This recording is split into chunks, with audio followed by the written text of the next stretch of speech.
And we are officially live. Hello to all my BC WrestlePod nerds out there. And welcome to another rendition of the All Elite Ensemble post show here at the BC WrestlePod. My name is Mikey. I am El Jefe of BC WrestlePod. And joining me this evening to break down this past week of AEW television is the one and only Barry Joe. Benny was just like, love it. Yeah, I tried to go with Barrico, but Barrico. it just I don't know. It was worth the joke, you know? I love it. Greetings and salutations, everyone. Let's rock and roll, shall we? We got a long one ahead of us, and this was sort of a slog, so let's get to it. Yeah, so again, to get the intro out of the way, we pretty much go live on YouTube, Twitch, and Kick almost every single day of the week with our main YouTube channel, housing our edited reviews that go up 24 hours. On the social medias is where you can find the report cards and detailed notes about the shows, previews on what's coming up for the week, clips of these lives, all sorts of fun stuff. You have some merchandise. Link in the chat of everywhere that we are currently streaming to right now at our BC WrestlePod shop.fourthwall.com. And we have a coffee because we got to pay for a lot of pay-per-views, especially this upcoming weekend where I got to pay for TNA and for AEW. April is it is insane with all the shows that are happening, but we are paid for all the independent events that are happening. So GCW, MLP, CMLL, Slamfest, like Triller TV, we got you. But feel free to donate. But if not, that is okay because financially it is hard out here for a pimp. To quote some famous rappers of mine. Anywho, alrighty, let's just get into it because we have not only do we have Dynamite and Collision to talk about, but as of right now, we have our quote unquote predictions for this episode. And I put that in air quotations because I'm pretty sure that tomorrow night and Collision on Saturday is going to give us like 18 more matches to talk about. So, oh Lord, Definitely. Probably yet another Ricochet and Jack Perry match. probably because those two are constantly fighting. But hey, that's going to be tomorrow's problem. Let's get into tonight's problem. So let's start off with Dynamite because that is what usually happens in the week. And so Tony Schiavone is in the ring. I'm thinking, okay, we are going to start off with the contract signing, blah, blah, blah.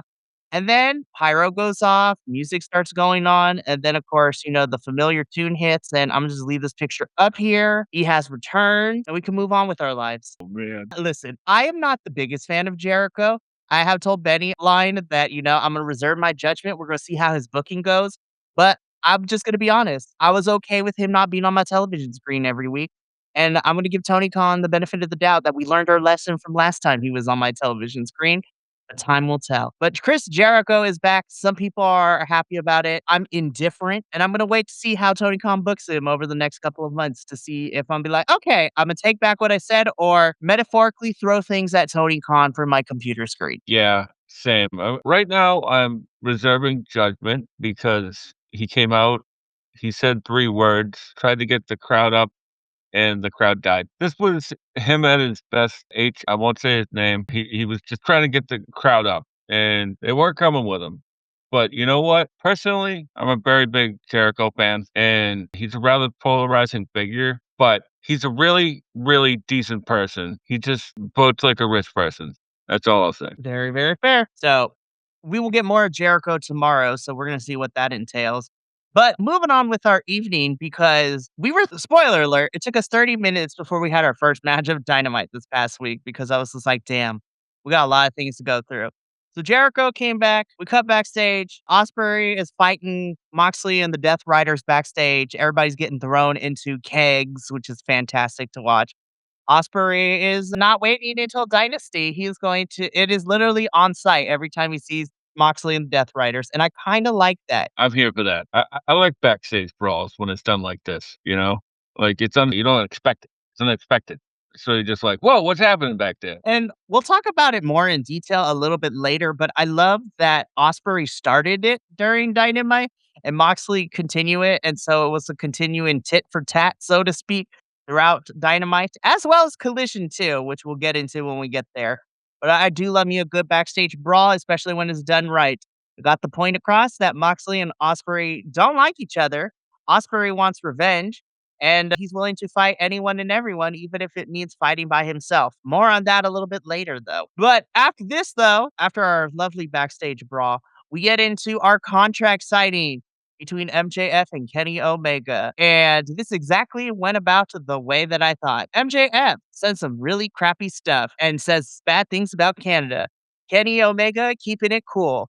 Max continues to go down the route and goes after Kenny and how much of a stomach he is missed and how he doesn't have a lot of time. Kenny is upset. Then Speedball Mike Bailey comes out to defend Kenny's honor like the good non-binary boyfriends that they are. And Kenny goads Max into giving Speedball a eliminator match in the main event tonight for Dynasty, and that is exactly how that happens. So This was a like, I full disclosure, contract signings are, like, my least favorite thing in wrestling, like, it's, like, the worst trope, right? Because it's always the same, just a little tit for tat, somebody gets angry, but, like and somebody goes through a table, but this one had, like, the no physical contact or the match is off or whatever, that's it, but I gotta say, I know Max usually goes for the low-hanging fruit and everything, but the God versus the devil, like, I know wrestling is a morality play, but wow, this is creatively bankrupt at this point, you know? it's insane. I was just like, is that what we're really going with? I'm like, all right, whatever. Well, like, there was some good stuff here, like, Kenny being his most Kenny Omega, being like, "You think you're real hot stuff." Kenny, I love you, but you are so Canadian to the point where it hurts. I love you, Kenneth. That new head of hair looks beautiful. It does though. Be like, yes, Kenneth. Okay. So we're gonna see MJF and Speedball fight it out later in the evening during our main event. And I was just like, all right then. And then this kind of spills into what we get next because we finally get into our first match because after the contract signing, Kenny's already in the ring ready to go as we get into our trios match of Jungle Jack Perry, Brody King, and Kenny Omega taking on the Demand. This match has been made because Ricochet feels like Kenny Omega is getting unfair treatment in the sense that he gets the waltz back in and get championship match, and he wants something to do about that. And I'm just sitting here and I was just like, Ricochet, it is okay. You and Jack Perry are going to be fighting forever for the next couple of months. That is how this feud is going to go. So I don't know why we acted brand new. But as far as this match goes, I thought this was a fun match. I really do like it. Of course, the demand is great. Ricochet is fantastic. The Gates of Agony are great. These boys are traveling the world and getting lots of reps in across multiple events. It was also announced earlier today that the demand will be heading to Multiverse for MLP's next show during Vegas Mania weekend, which I'm happy for. Also, my body is not ready for Giselle Shaw to defend that title against Persephone and Shotzi at that event, as well as it was announced today as a triple threat for the MLP Canadian Championship. So that's fantastic. Now, I love me some Brody King. I love Kenny. I tolerate Jungle Jack Perry. No, just kidding. Jungle Jack Perry, I have no issues with him. He's not my favorite, but he's not the worst. And the fact that him and Marco Stunt are teaming up for Joey Janela's spring break is crazy, which kind of makes me ecstatic. And that versus KJ and Stackhouse, I love that. I You can't believe know I'm saying this, but can we pump the brakes on the trios matches? Because I was just like, Perry, Brody, and Kenny, like, were great, were pretty decent.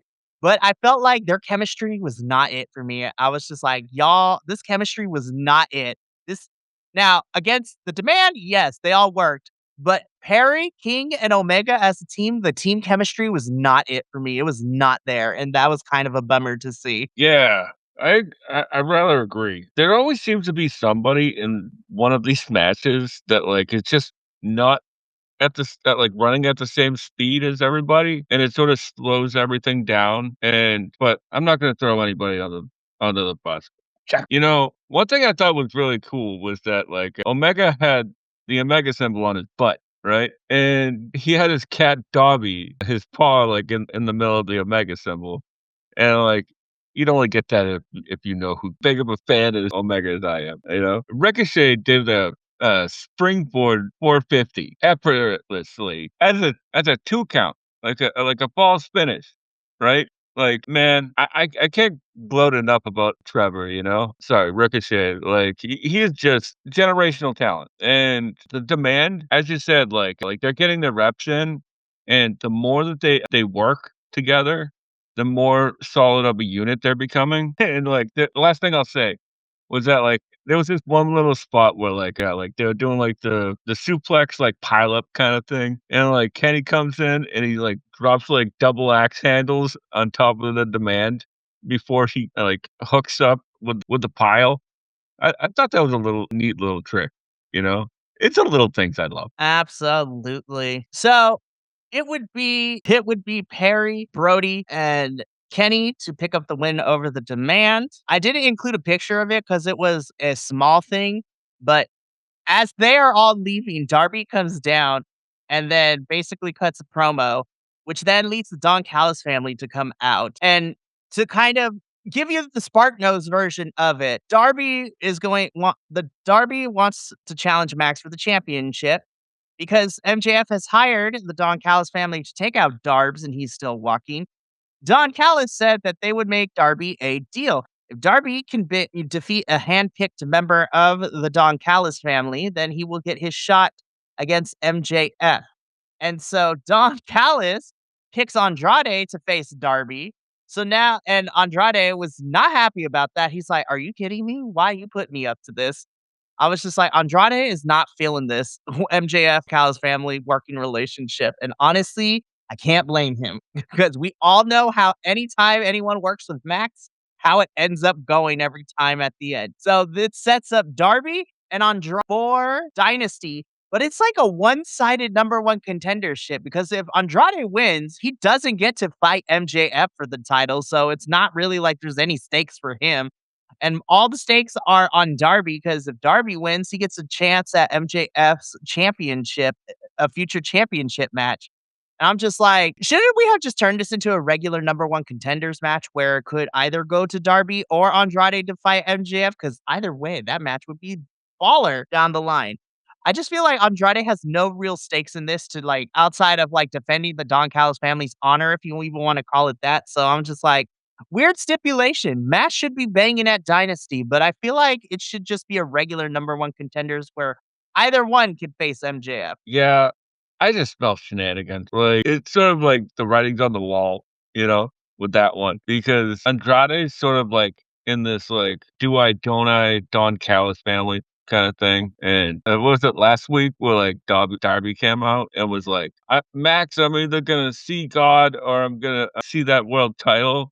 And then Kenny Omega comes out, the god of pro wrestling. It Like, was weird. And then Darby got beat up last week too at the end of Dynamite. I was just like, Darby is gonna go through it as he always does. honestly, that's the best Darby, like, fighting from underneath, Very true. So, I mean, we got a match made for Dynasty. We're gonna talk about more about it in our predictions, but we got to keep this train rolling because after this, we cut backstage and Willow Nightingale, love her down. She now that her and the Babes of Wrath have kind of ended their chapter together, she is focused on the TBS Championship, and so she wants to be a fighting champion, which I love. And she's gonna hold an open challenge on Collision.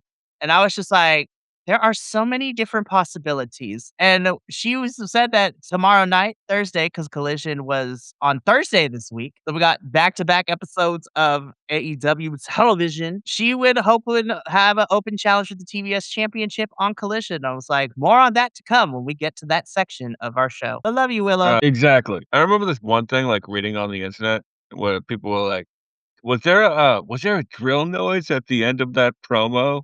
I was like, And I guys, was like, just let it go. Britt is comfortable. She's not coming back anytime soon. We gotta let it go. 1, we don't need that, and 2, it was clearly just the lav mic that was right behind the title that was sending feedback. I was like, Like, "Dog, just chill out." It was just like, she's not Britt Baker, Dr. Britt Baker, DMD is not coming back anytime soon. We gotta chill with that, y'all. yeah, we good. We good for now. All right, Willow, we're gonna talk about you when we get to Collision, but right now we gotta keep it going.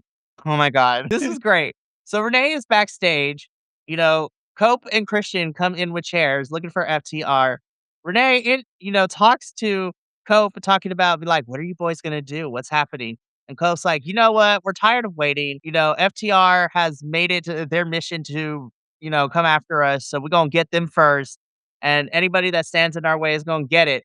Meanwhile, while he's saying all this to Renee, Christian, with like a baseball player, revs up the chair to swing and hit Renee from behind. Cope sees this and is just like, Christian, what are you doing? It's like, no, she's not in our way. And Christian's like, "Oh, okay." And he begins walking. Cope apologizes, begins following Christian. And then the last thing we hear of this part is just this like, "Really, Renee?" It's like, "You were gonna hit Renee?" Christian just like Christian is out here. It's like, "Fuck everybody, they gonna get it." Yeah, I love this grumpy Gus Christian. Like, this is the best Christian, you know? And from everything that I've heard from Lance Storm on Wrestling Observer Live, this isn't much of a stretch. So listen, Christian literally said in this segment, equal rights, equal fights. Everybody gonna get it. Everybody gonna get this chair. This chair does not discriminate. So we cut to commercial, and then when we come back, we are outside of FTR's locker room with Cope and Christian. They barge in, and when they get inside, it is not Dax and Cash that are there, but it is Rocky Romero and Trent Beretta who are just chilling there. We never get told why they're in FTR's room for all intents and purposes. They're, and then Rocky Romero said the most unfortunate words anyone can say when you are faced with people with chairs and people on a mission to destroy another team. Where Rocky Romero is like, we can definitely take a message. And I was just like, oh no, Rocky, that was the wrong choice of words. And then Christian and Cope were like, bet. And they brutalize and murder Trent and Rocky with the chairs and just thrash this room.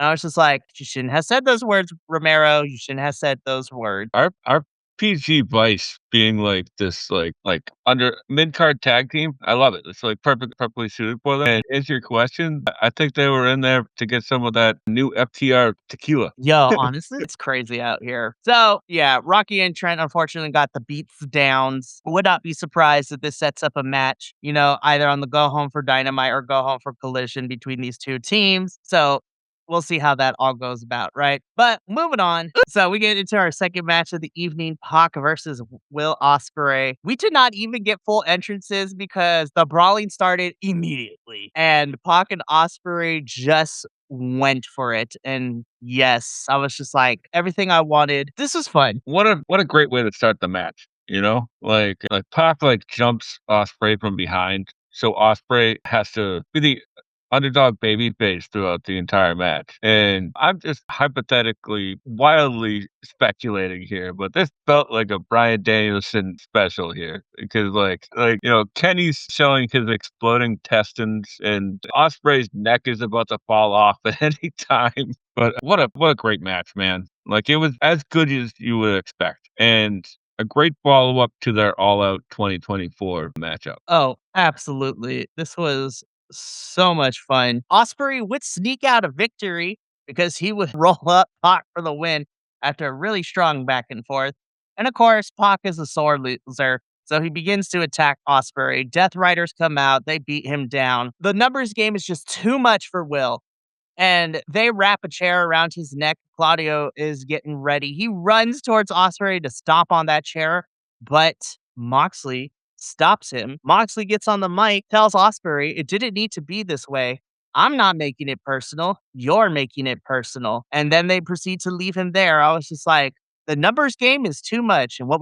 And to kind of go to talk about what we talked about yesterday during our Sakura Genesis review, Will has asked United Empire. He said having some trouble at work. So sooner or later, we're going to see the United Empire boys coming into AEW to help Osprey take care of this Death Riders problem. I'm like, I smell anarchy in the arena for Double or Nothing or Forbidden Door, but hey, let's go. Yeah. Was it like Claudio versus Great O'Khan is gonna be great. Listen, versus Great O'Khan versus Mm. Danny. Honestly, Danny and Yuta can face off against Francesco. And honestly, let's put Jake Lee in there because why not? Yes, please. Please, please. Like that match. I was like, we're already getting, even though she's not part of United Empire, we are getting Marina Shafir and Alex Winza. So that's also potential there. So that's going to be great. But yeah, there's lots of possibilities. We're going to continue developments because as of right now, at this point in Dynamite, it's just Mox versus Osprey. But then the match kind of gets changed a little bit thanks to Collision, but we'll talk about that when we get there. Right now, though, let's talk about this trios match. So this is Mina and the Brawling Buds of Alex Winza and, of course, Miss Haterade herself, Miss Jamie Hater. Love Jamie. taking on the Triangle of Madness, which I also adore these three women. This was a really fun, solid match. Again, right now, at least we are kind of trying to do something new, Triangle of Madness. But again, it's just like Mina's been fighting Tekla and the Sisters of Sin since Blood and Guts. So we're still there. But honestly, the Brawling Birds are here to also lend some backup, which is fun. This was a fine enough match. I enjoyed it for what it was. It was short, but I enjoyed it for what it was. I really enjoyed this one as well. I really like the team of the Lovebirds, right? Like they work really well together. But then again, like Jamie Hayter and Alex Windsor are two fantastic wrestlers, and so is Mina Shirek. And Thekla is just bigger than life, even though she's like 4'9". You know, she plays to the back of the room. That is for sure. And there was a lot of really great sequences in this that, like, I was like, this is what the tag division should be. Like, but I digress. It would be Jamie Hayter hitting the Hayter Raid for the victory here, which was fantastic to watch. So Mina and the Brawling Birds pick up the victory here. When we get to Collision, this sets Jamie up for something I was scratching my head about because I was just like, don't like how we got here, but you know what? It is what it is. But more on that when we get to Collision. Because right now, Benny, main event time MJF versus Speedball. We got no official graphic. Spoiler alert, MJF wins. But when I was doing the slides for this, I'm not gonna lie, when I was like, "Oh yeah, main event time," I was just like, "Well, damn, Dynamite kind of just stretched it out for all the show tonight." I was like, "What you mean we're already done with 2 hours? That's crazy." But the match was so good. Speedball and MJF have really fun chemistry together. Speedball is amazing and fantastic, and I love him. This was a fun match. I enjoyed it. Yeah, there wasn't anything bad here. I love that. One thing I love about Max, right, is that he does the foreign heel shtick, but it's American. Like, cause yeah, it makes sense. Like he just he just flips it on its head, you know? And that's one thing I really like about Max is that like he's so on the level, yeah, on the level. Like he's a student of the game. So like he knows how to manipulate the bands in a pro wrestling way. And Speedball, what else can I say about Speedball? Guy's one of the best wrestlers going, you know? And I wouldn't be surprised if Max holds on to that title after Dynasty, that we don't see that again sometime down the road. Oh, most definitely. So MJF holding the title and, beating up on Speedball with saving from Speedball's friends to end Dynamite going off the air. So yeah, that was Dynamite. And I was just like, crazy to think that Dynamite was like very, very straight to the point. We stretched out a bunch of things, but yeah. So alrighty, let's move on into Collision, which was also kind of the same thing, which we opened up with an eliminator match, which I was just like, baller, Continental Championship eliminator match. Cool. John Moxley versus Anthony Bowens. Don't know how we got here, but okay, not mad. But I actually thought this was really solid. So, Yeah. yeah, this was solid. So sorry, friend. I didn't mean to step on your toes. But like all I was just gonna say was that I'm never gonna complain about a Bowens match. Bowens is great. You know? It's just being announced in a graphic is sort of BS. But especially with how things played out over the weekend, I'm especially mad right now. Well, let's talk about it, right? Because Anthony Bowens fought Max Caster at like an independent event. They hugged and made up. Apparently, the Acclaimed is coming back. And I was just like Maxine Waters, Tony Khan, I'm here to reclaim my time. I bother with the breakup and then them being at odds with each other if you're going to put them back together. Yeah. So like that whole entire 8 months, whatever it was, that Max Caster was getting over his "you're the best wrestler alive" shtick, it led to nothing. Cool. Thanks for wasting our time. Like, and that's not on the talent's fault. That's not on the talent. Nope. I was like, love Bowens, love Max Caster, but like we just booked ourselves back to the starting point, and I was just like, boo. Yeah, it's like, yeah, we didn't need to go back to scissoring, but like you could have done something different. Like, Um, are we like I won't get into it. This match was great. Like I thought Mox really brought something special out of Bowens, and I hope that he gets another opportunity somewhere down the line. 100%. So Moxley ends up winning this match. Really good match. Afterwards, Osprey comes out and attacks Moxley as he's running around. Osprey cuts a promo in the middle of the ring. tells Moxley some not so nice words that had to be bleeped out. I was just like, oops. Osprey being Osprey. Osprey being Osprey and calling John Moxley a not so nice "see you next Tuesday," which had to be bleeped out. But he still wants to fight Moxley, but Osprey actually being a very smart babyface here because it's for he wants to challenge for the Continental Championship and utilize its rule set because the Continental Championship says that everybody is barred from ringside during the match. So Osprey, being a smart babyface, turns the match into a championship match for the Continental Championship. So he doesn't care about the championship. He just wants to get Moxley one-on-one without any shenanigans and interference from the Death Riders.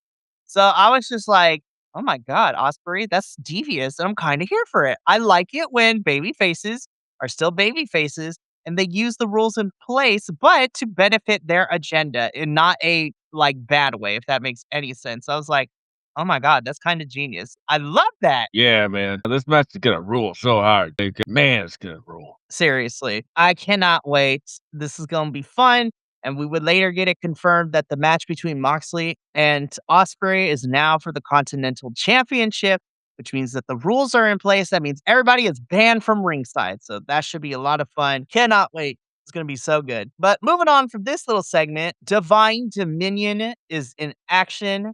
This is a tune-up match. And shout out to Collision because we saw a lot of people that we were very familiar with because of other things we cover. So Divine Dominion took on the team of Ava Lawless and Chris. Both women have made appearances in Evil Uno's Mystery Wrestling, which my little heart was just like, yes, I love that. This was a quick tune-up match for the Divine Dominion. This was fun. I was happy to see Ava and Kristar get some AEW TV time. But I'm just like, all right, what's next for Divine Dominion though, Tony? Like, what's next for them? Now I know what's next for Megan, because Megan is gonna be in the UK this weekend as she's gonna be taking on Safari Reed at the Eve show. And then she and a partner of her choice that is not her boyfriend, Joey Janela, will be taking on Mance Warner and Steph DeLander at Joey Janela's spring break next weekend. So Megan's gonna be busy. But when she come back though, I need what's the direction for Divine Dominion? Who I know the inevitable plan is them and the Brawling Birds, but like who they gonna fight with for right now is what I need. Yeah, everything seems. I'm not gonna get down. I was happy to see Chris, especially that one moment where like she hit both of them in the back, and they turned around, and she was like, "Oh, what did I do?" Well, Be like, oops, I fucked up. Well, it was nice well, knowing y'all. like, well, I better start fighting. So, and I gotta say, this was really fun. Like, it was a squash match. Like, not really much to talk about, but like, a double choke slam is their finish. I was Are like, you ugh. kidding me? Be like, we couldn't come up with something else. All right, whatever. That is just lazy, right? Like, it's just lazy booking. Like that, it was like a German suplex, like brogue kick thing, like Claymore, kind of like a Claymore into a German suplex. That thing was nasty. Why isn't that their finish? Like, big, but it's like big people must use big moves. Okay, Whatever, man. but I'm happy that they're here, and I can't wait for Penelope Ford to come back because she's Yes. gonna be running around them like a little dog, you know? Cannot wait, honestly. It'd be so much fun. Yeah, so, I mean, squash match, but I'm happy that Ava and Kristar got television time, but yeah, Tony, we need better direction for our women's tag team champs. I'm just putting it out there. And also, girls, love you, but we got come up with multiple finishers. Then we'll be okay. So yeah. Moving on. Moxley is still keeping calm and composed. And again, reiterates that Ospreay's making it personal. He's not making it personal. And he is going to give exactly what Ospreay wants at Dynasty. I was just like, baller. Moving on. Yeah. I do like this build. I know it sounded like I did it, but I do like this build between Ospreay and Mox. Yeah, I'm a very big fan of it as well. I really like the like tit for tat promo responses, between the two of them, and it's fine. It's good. Yes. All right. From this promo, though, we get into our TBS Championship Open Challenge. So Willow makes her entrance.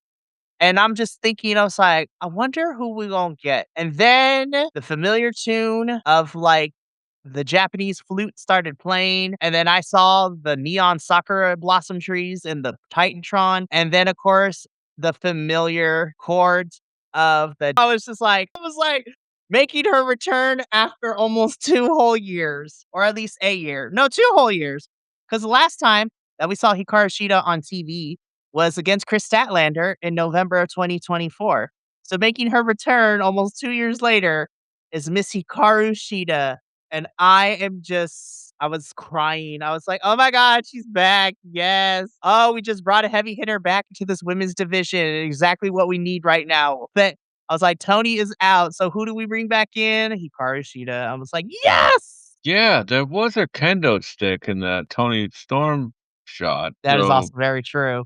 I don't know, I'm just wildly speculating, you know? It's what we fans do. It's our job as fans to wildly speculate. Man, I've always been a big fan of she really was the glue outside of Tony Storm to hold this division together for a very, very, very long time. And I mean, like, I think back to like her matches with Serena Deeb in 2020, 2022, 2023, and those matches were honestly some of the best matches on American television that just got no love, you know? They were just stuck in the middle, stuck in the 920 spot, and here you go, here's the match, as they do in the typical AEW fashion. I'm glad that she's back, and at the end, we got a little bit of something we thought we were building to when she left, and that's a heel turn. And I am so here for that. Oh, absolutely.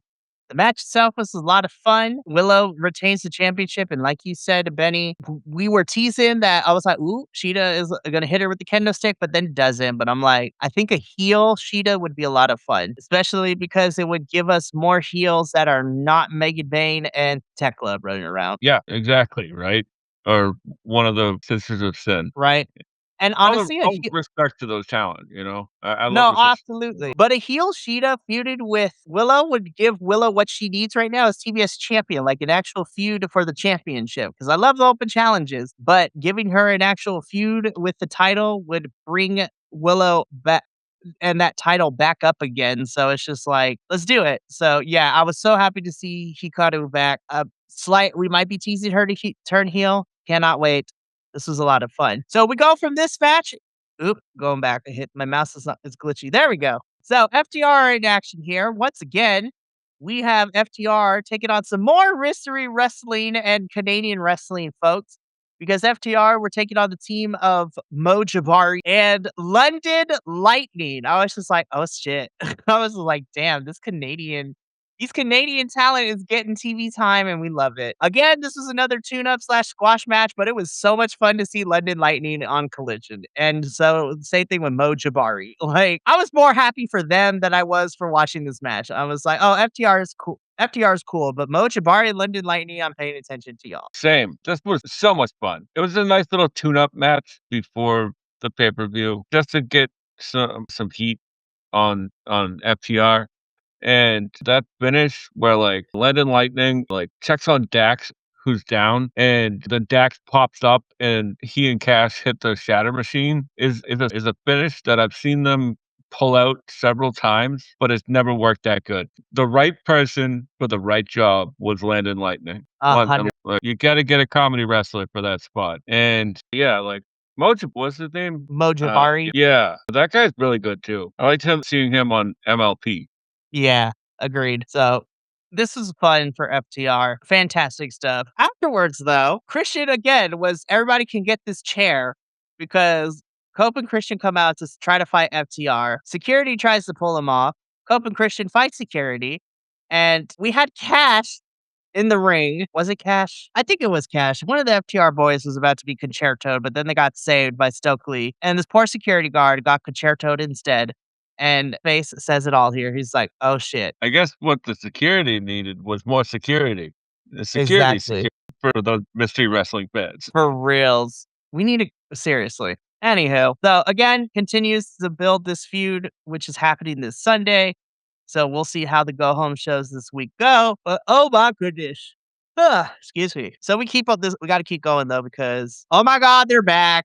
We heard people. We heard people. So get a pre. The Hurt Syndicate are back, and they're looking to bolster their ranks. So potentially adding a new member. And I'm just sitting here, and I'm just like, there are only two possibilities of what I want. Number one, even though Shane Taylor already put it out on the internet, and he's like, absolutely not. Be like Tiger Style Lee Moriarty would be crazy in here. But who's to say that it has to be another male? There's a certain former TNA knockout who got granted her release from TNA that I think would benefit really, really well here. Danny Luna. But who knows? We'll see what happens, what Tony Khan has in mind. So, just speculating wildly, being a fan, I'd love to see my Trisadora join the Hurt Syndicate. Simply because I just want Trisadora on my TV. They are fantastic. Yes, Trish is amazing. We love them so much. So, anyhow, Okay, whatever. we'll see what happens. Welcome back. Yes, Yeah. we'll see what happens with the Just like boys. Jericho, I'm going to let this one play out. Yes, let this play out, see what happens. Moving on. Antonio Khan, we gotta talk real quick because am I mad that Jamie is gonna fight Tekla for the championship? No. Am I happy about how we got there? No. And Mina's face is kind of me in this moment too. Mina in the background, she's just like, Jamie's like, Tekla, I challenge you for this title. And Mina's face is like, really, bitch? Really? Mina is me in this moment, and she's like, how the hell did we get here? Yeah. The match itself is going bang. I just don't like how we got here though. Indeed. For me personally, like, I'm fine with Tekla and Jamie for the title. Like, it probably should have happened a little while ago. But I digress because Tekla didn't have the title. But like I like the fact of rewarding people who have good feuds with titles on the line because like it adds something. But to be completely honest, like going back to Jamie and Tekla without any story beats connecting the two of them. What are we doing? It is so weird. It is really, really weird. So it is what it is. Tekla and Jamie will be fighting at Dynasty. It's gonna be fun match, but yeah, I'm just like, direction, Tony.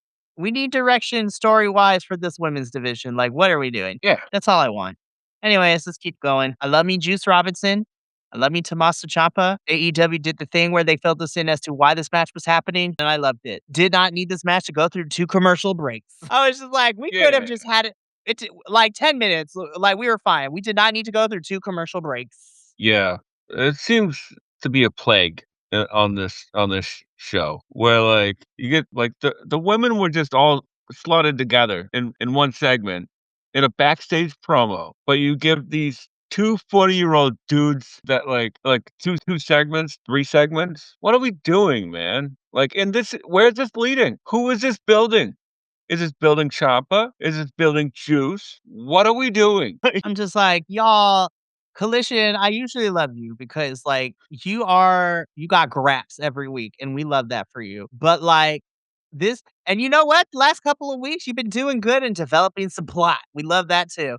This week though, to me it definitely screamed not everybody can travel to Canada because of strict traveling guidelines. So we're going to make do of who we got. And I'm just like, yep, definitely showed. Yeah, very much so. Like, I'm not Unfortunate. just complaining to complain, like, it's just that, like, if it's not building to anything, I'm glad that we got the recap video, like, it's, like, almost like we're being bugged, as you say. But, what are we doing here?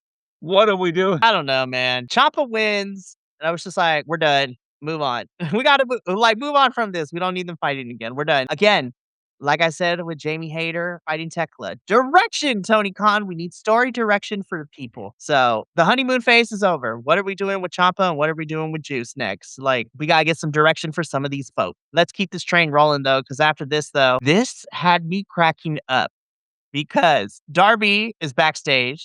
Brody and Jack Perry approach him. Brody and Jack Perry air their grievances. I will summarize how this goes. Darby Allin is just like, I don't care if I gotta beat Andrade. I am going to get that championship for MJF. Brody King is just like, we have taken years off of each other's life. Jack Perry, you set me on fire. Brody, but you know what? Through our wars, Darby, I respect you. Jack Perry, you set me on fire. Brody's like, if you need my help, I will be there. Jack Perry, you set me on fire. Brody heads off in the direction of Darby. Jack Perry's about to head off in that same direction.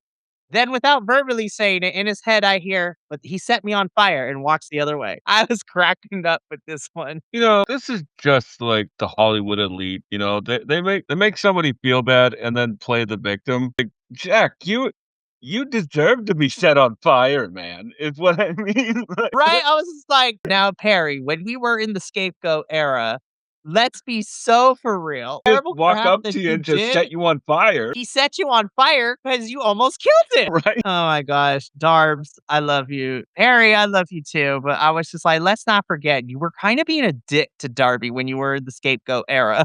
Like, honestly. Seriously, right? And, like, I like the team of Brody and Darby because we know their history, and I was here for it, man, and Jack Perry. Yes, I'm here for the Darby King team up, and Perry's here for the ride. So let's keep going because this match, though, I could have been okay with if we got 2 commercial breaks because this is a match that deserved 2 commercial breaks. I was more mad that this was not a 2 commercial break match. Yeah, something tells me we might have gotten Aussie Open Rascals 2 at this point. Oh, we're Uh, definitely setting it up. Because literally, the reason Andrade is in this match is because, well, really, Kyle Fletcher is hurt, but Don Callis family wants the Rascals to, pay back for hurting Fletcher last week. So it's just like, when Fletcher is healed, Aussie Open versus Rascals, give them 20 minutes here for it. on a pay-per-view, please.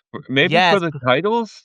yes. Wow, the tag titles not revolving around somebody like FTR, Young Buck. That'd be nice, Open Christian. but we can only hope, We can only hope. Listen, the experiment went very well because Brodito was a pleasant surprise. Like, Hmm. honestly. So let's figure this out. But this match was really great. Oh my God. Dez and Zach are fantastic. Mark Davis, listen, I love Mark Davis as being on my television screen every week. I'm so happy that we are utilizing him. Andrade Beyond TV is great. Now, Don Callis family wins. They begin to beat down on Dez and Xavier.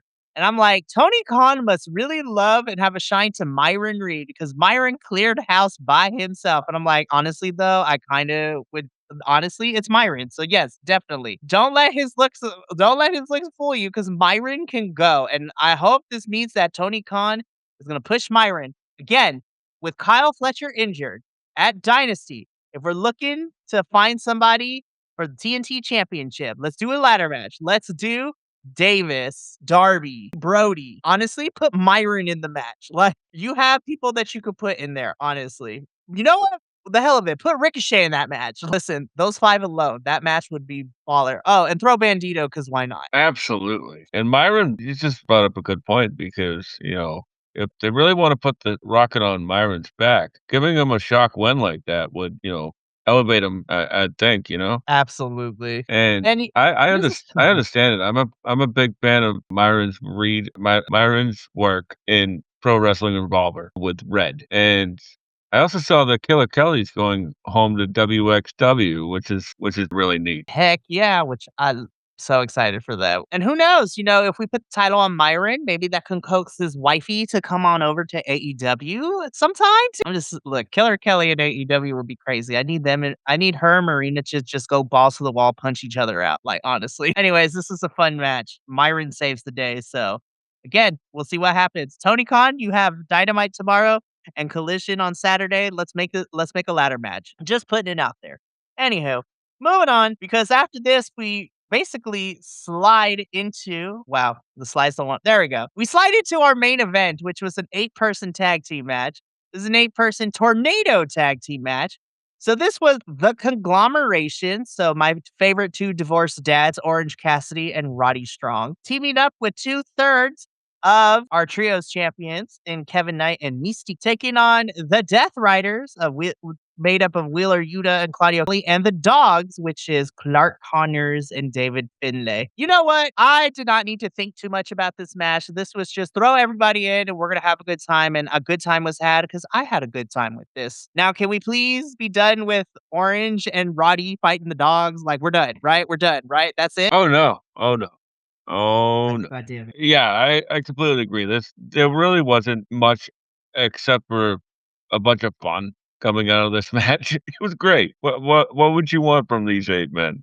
So again, this was a match not to think too deeply about. I use this phrase over in CMLL. This was a send the crowd home happy because this was a long night for this Winnipeg crowd because they got the Dynamite and the Collision back to back.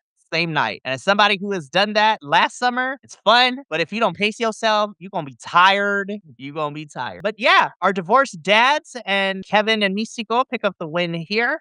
And, sending the crowd home happy is how Collision goes off the air. But don't touch that dial because we are not quite done yet. So we are now going to jump into our quote unquote predictions for Dynasty.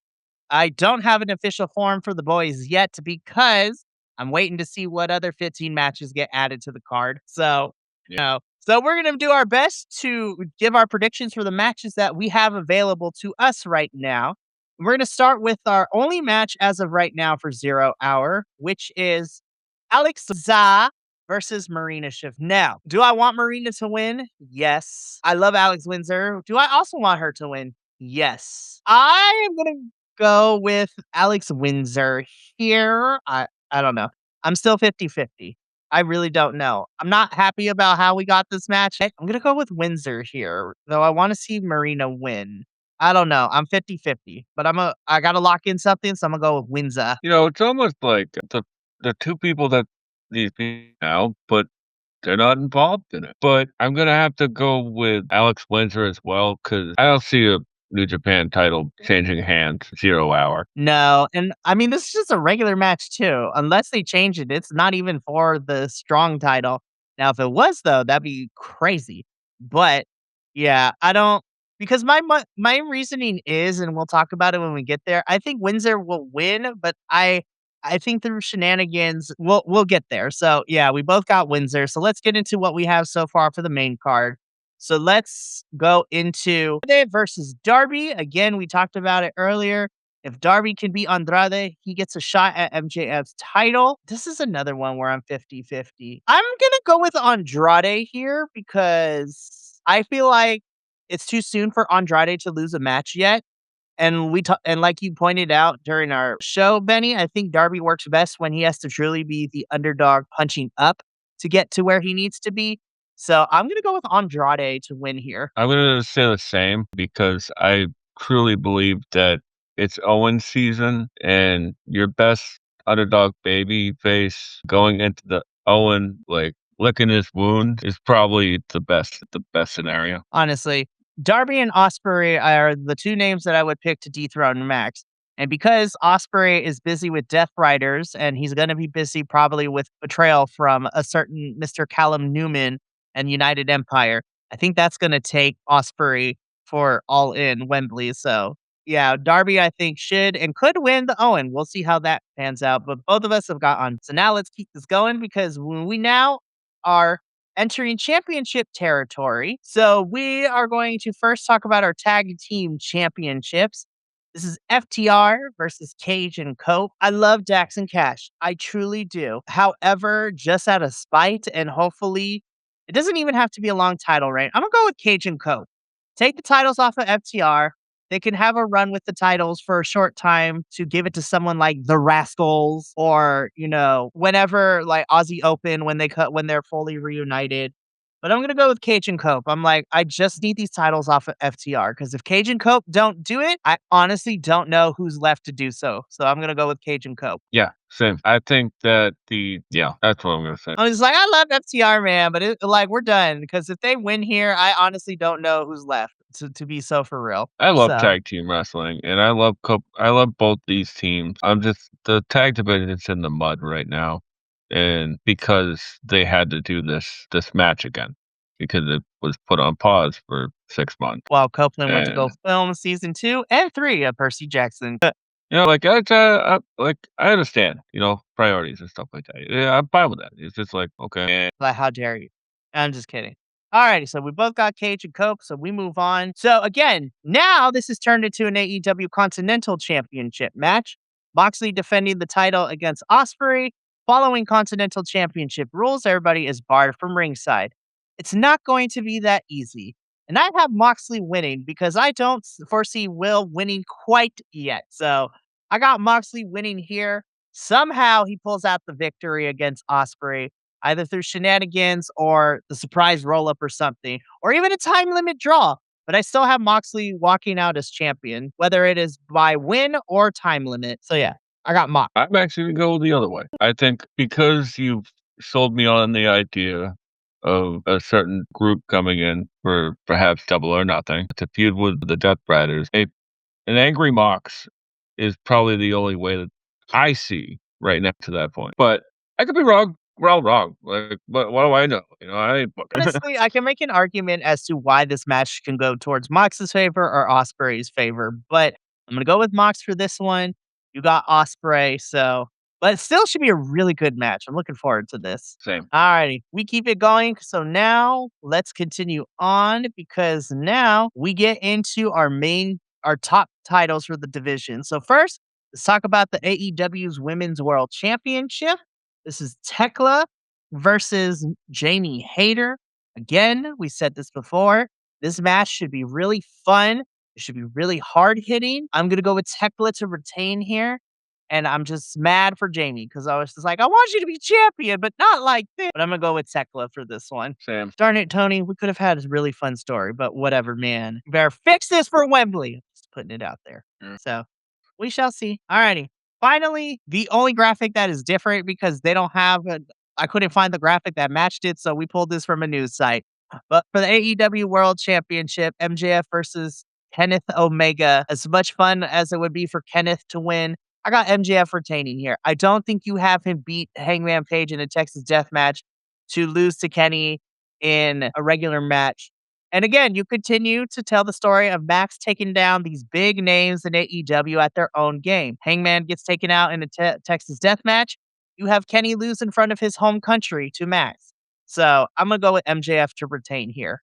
I think I still hold fact to MJF is holding this title until Wembley at least. Yeah, I'm gonna go with the same simply because I think Max needs a statement win after the Hangman match. And Omega has a plethora of great people that he can work with right now, including somebody we haven't seen. Honestly, I think that's the next person. I think that's Double or Nothing. If I'm being completely honest, I think Double or Nothing is Swerve, and but we'll see what happens. But those are for predictions for Dynasty or Dynasty, and that concludes our AEW post show here tonight. So the Dynamite and Collision will be airing this week, and then the pay per view is this Sunday, and we will be back next Tuesday to talk about Dynasty as we head into Hell Week. But we still got a lot of stuff coming up this week, and it is a lot of fun things. Or at least I think it's fun because I get to spend time with folks, and I love my friends. Tomorrow night, just a double header.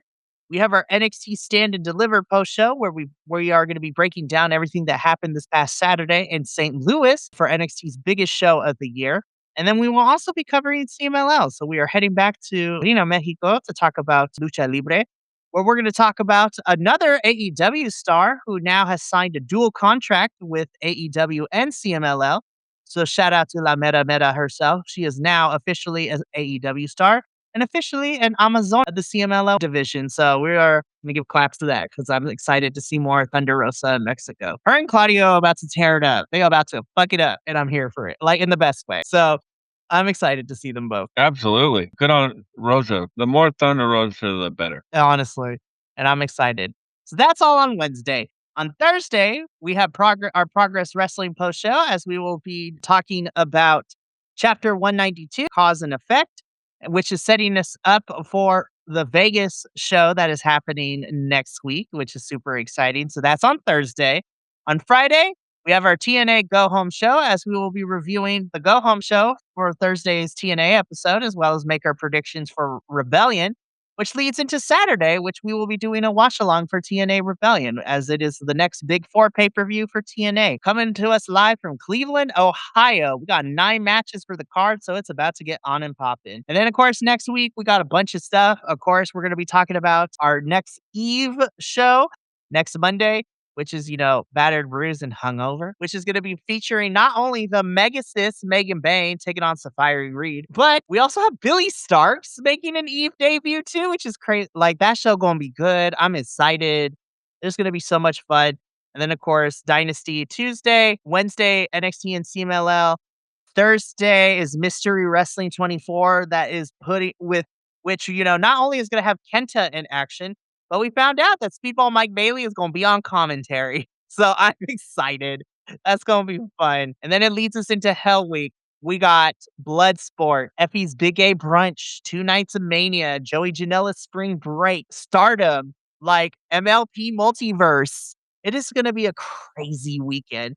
and I cannot wait to talk about it and, with all my friends. So that's going to be a good time. But we got to get up on out of here. So thank you so much for tuning in to our show. Next Tuesday, we will be back and we will be covering AEW's Dynasty. But until then, I love you. Take care of yourself. Take care of each other. And until next time, peace. Thank you so much for tuning in to another Vibe Tribe production. What's gonna happen next time? Well, you're gonna have to tune in to find out. But until then, remember, take care of yourself, love one another, and as always, make sure that you keep the good times rolling. Thank you for being here, and we'll see you next time.